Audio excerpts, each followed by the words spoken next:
One of the most important things you need to learn how to do is wash dishes. So many times everyone has dishwashers at home and you don't learn the fine art of washing dishes. There are a lot of times when you can't use a dishwasher. When you're in a lab at school, you can't use a dishwasher because we don't have any. And there isn't time from one period to the next to get dishes in a dishwasher, cleaned and dried and put away in between. Another time when you definitely cannot use the dishwashers, if you have grandma's fine china or great-grandma's fine china, any really expensive china will have, this set has a silver band around it, and this one's very old and it has gold plated on it. None of these can go in the dishwasher because the washing action of the dishwasher will wash that gold banding and gold plating or the silver banding and silver plating off. So those are times when you really have to use the sink and do the hand dishwashing.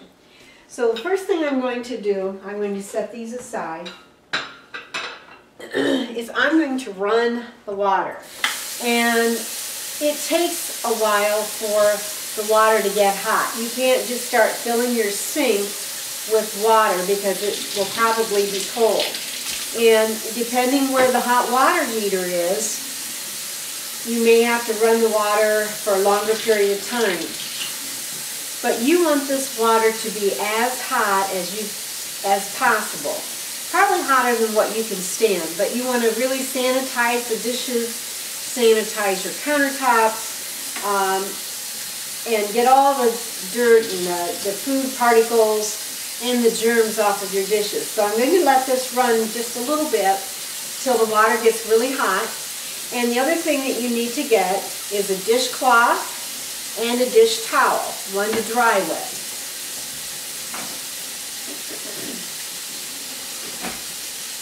So I have both of those.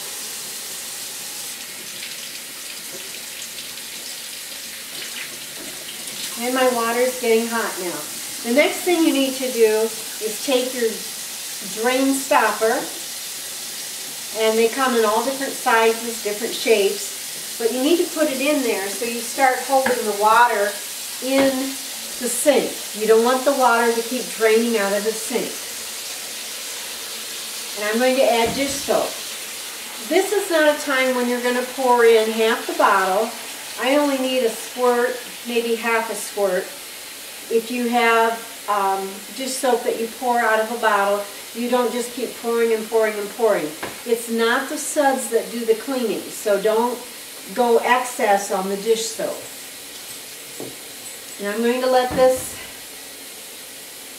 sink fill up with nice hot soapy water.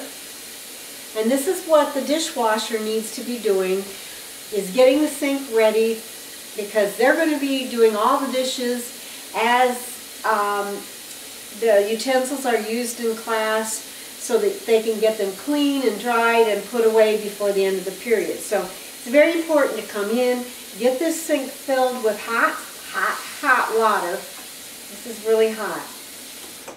Okay, now if you are washing dishes at home, there's a sequence that you need to use. You always start with the cleanest utensils, cleanest glasses are always the cleanest. So you always start with glasses. That's the series that you use. And you need to run the dishcloth around the top of the edge, put it down inside, and clean clear to the bottom. And you do this for all of your glasses. If you have cups or mugs, you might want to rinse them out before, if you have coffee in them, you might want to rinse them out. But get them in the dishwater, and again, run it around the edge, because that's where people's mouths are, their lips are, on the edges of the glasses, on the edges of the cups. Rinse this dishcloth out many times.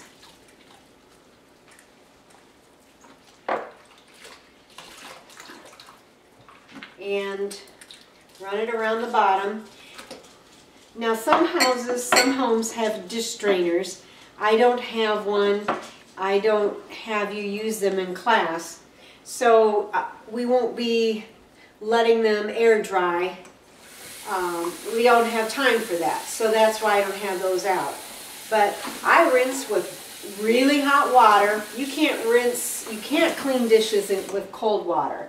And you need to rinse the soap off. There's nothing worse than getting a glass and putting something in it and finding suds coming up to the top. So you don't want that to happen.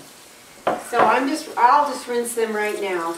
If you had a strainer, you might put them in the strainer and let them air dry. That's a little more sanitary than even using a towel, but time-wise, we don't have that luxury.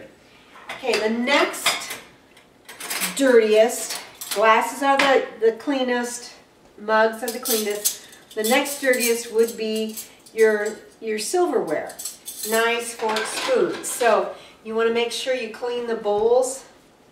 That's the spoon part. Clean all of that. Use your dishcloth. I don't particularly use sponges. You can use them if they've been sanitized. And the way you sanitize things is to put a teaspoon of bleach in a gallon of water, and you can soak them in that, and that will sanitize. But we don't do that there. It's easier in a foods lab just to wash the dishcloths in bleach, soapy bleach water in the washing machine. So I'm going to rinse these off. And we'll listen to a phone ring. I'll just lay them on the towel to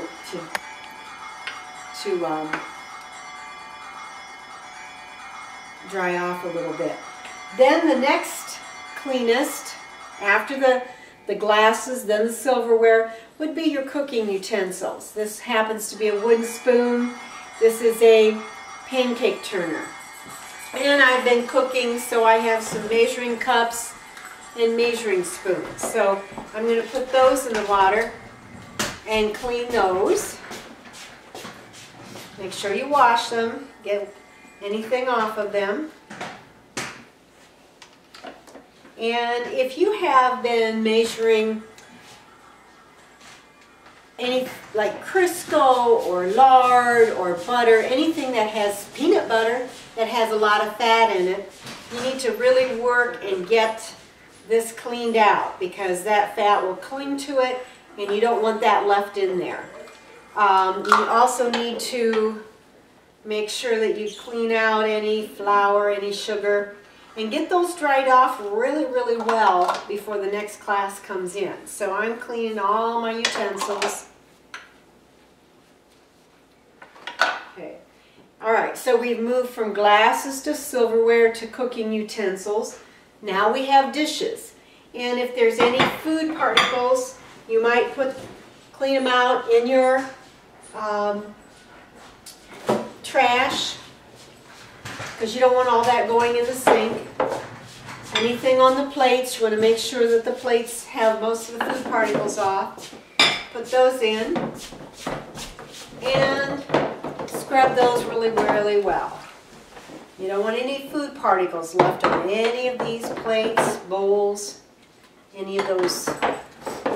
Nothing worse than pulling a bowl out of the cupboard and finding leftover food on it. It's just not nice. So, okay, so I'm going to do a little more rinsing.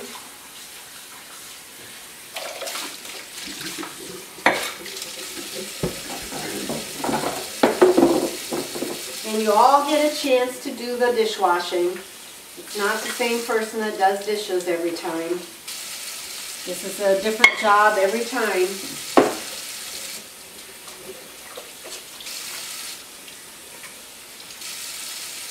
So I'm going to let these drain just a little bit. Enter your password.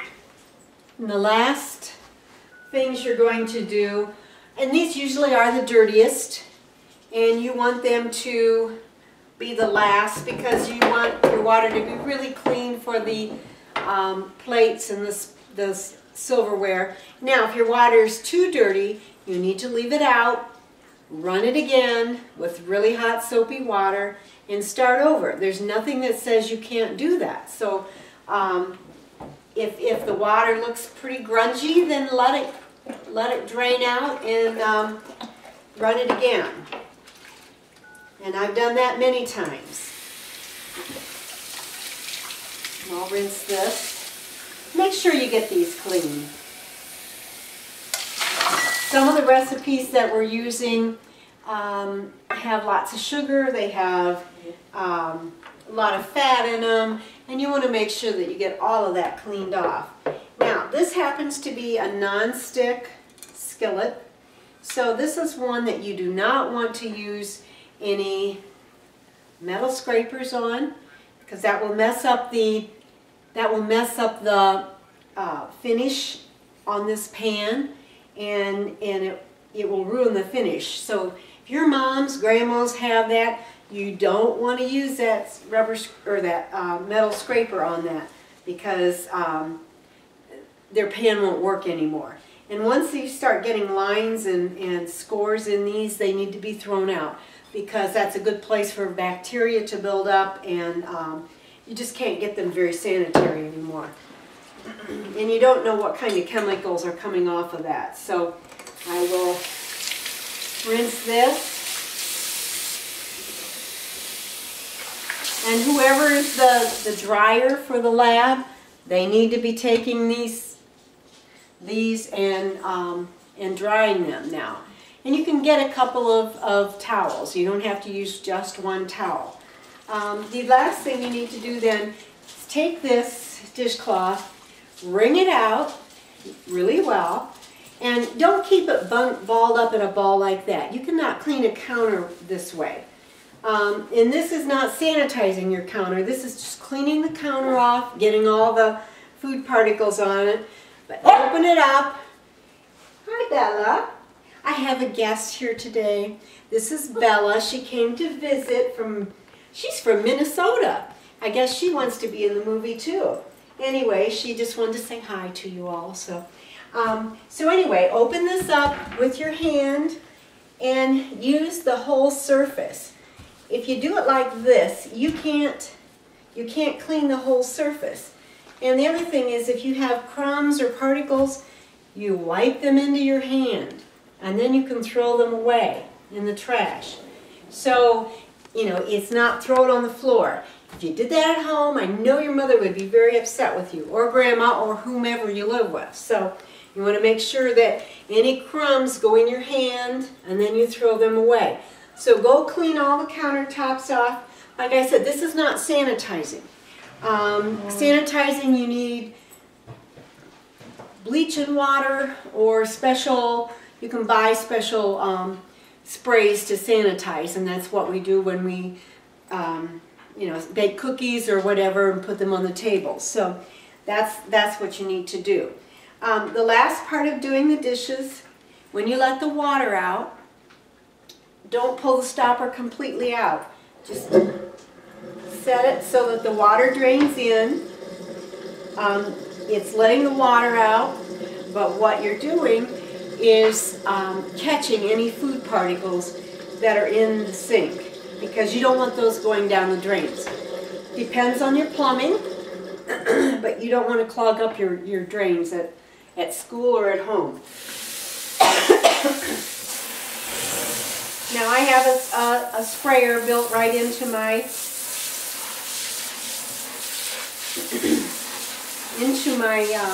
faucet here, and sometimes you have a separate sprayer here, and you can take and spray in the sink, not any place else. So I'm cleaning the sink out, getting rid of all the suds. See, I had probably way too many suds.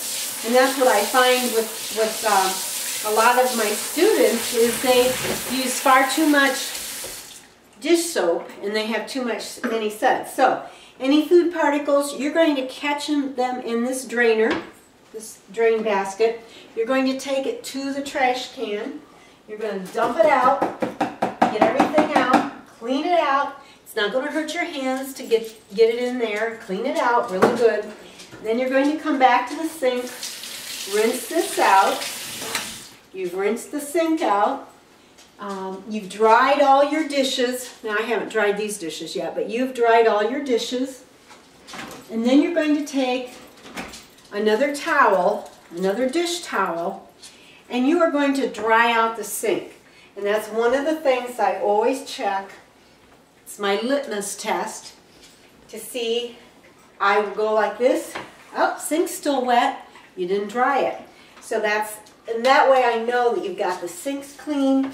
They look better. Everything's nice and clean. And you're going to, if you have two sinks, you need to dry both sides. And I should get these out so I can dry the other side of this sink. And we'll talk just a minute here about drying dishes too.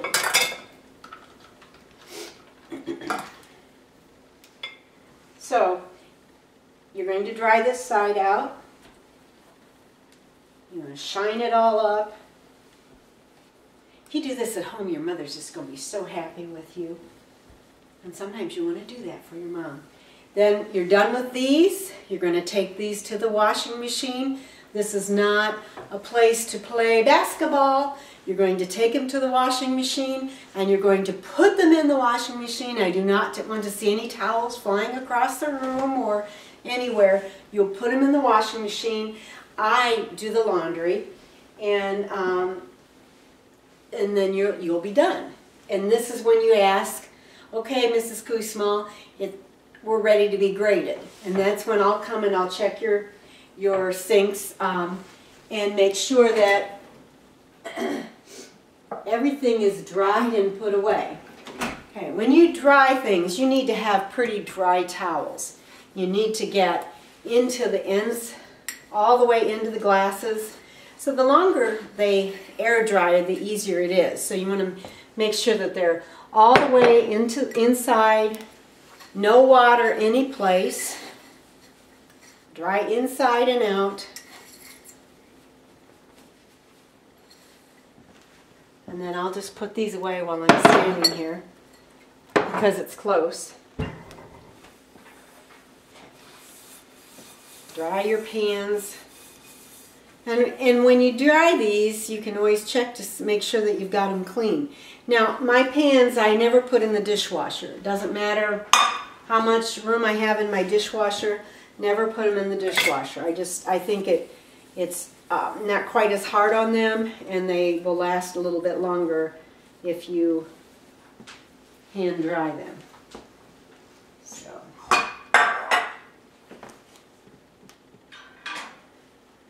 put them where they belong.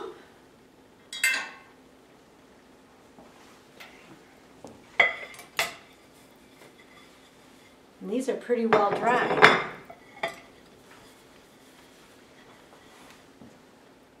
Now, your mom, your grandma may have special ways of doing things at home, and you need to do it the way they like you to do it. But this is Mrs. Kusmal's way of doing it. So at school you have to do it my way. And make sure you get the measuring cups dry. That's if you ever have flour that you have to measure, or sugar, you do not want that to be in a wet measuring cup, because those don't come out very well. Okay, well, I'm going to stop right now, but this is the method I use, I recommend for doing dishes, and we'll see you in the lab.